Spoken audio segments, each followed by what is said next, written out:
অহংকার করো না। আমি তুফান হয়ে মুহূর্তেই ধুলোয় মিশিয়ে দিতে পারি, কিন্তু মনে রাখো আমার এই শক্তিও আল্লাহর হুকুম ছাড়া অচল। দাঁড়াও, আজ আমার এই রূপ দেখে কি তোমরা হাসছো? মনে রাখবে একদিন তোমাকেও চলে যেতে হবে, শুধু আল্লাহ তাআলাই চিরকাল থাকেন। দেখো, এত শক্ত হয়ে থাকো না, আল্লাহর কাজ করো, নামাজ পড়ো। আমি বরফ হয়ে আল্লাহ তাআলার ভয়ে কাঁপি, তুমি কি নামাজ পড়ো না সামান্য একটু মানুষ হয়ে?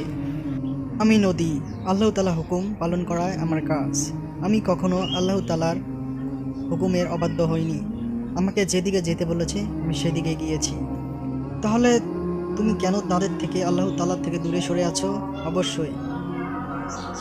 আসসালামু আলাইকুম দর্শক, এর মাধ্যমে আপনাদের বোঝা হচ্ছে যে তুফান, নদী, গাছপালা, জাহাজ এসব আল্লাহর একটি হুকুম। পশু পাখি আল্লাহর একটি হুকুমও অমান্য করে না। তাই আমরা মানব জাতি হয়ে আল্লাহ তাআলার অবাধ্য হব না। তাই আমরা আসুন 5 ওয়াক্ত নামাজ পড়ব, দ্বীনি ইসলামী কাজ করব, জাকাত দেব আল্লাহর পথে। একবার ভাবুন আপনি কত বছর বাঁচবেন? সর্বোচ্চ 60 থেকে 80 বছর বা 90 বছর, এরপরে তো মৃত্যুবরণ করতে হবে।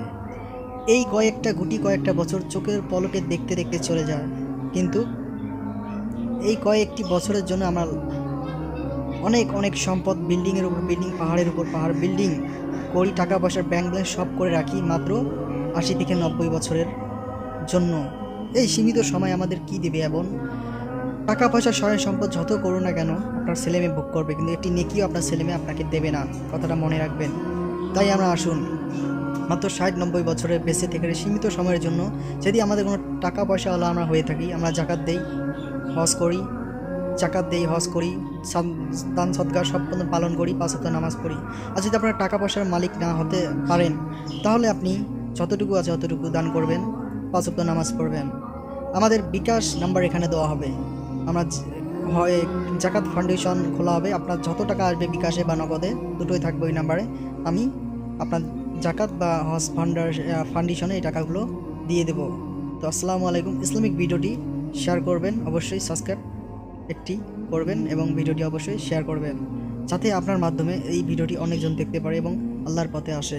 আসসালামু আলাইকুম ওয়া রাহমাতুল্লাহি ওয়া বারাকাতুহু।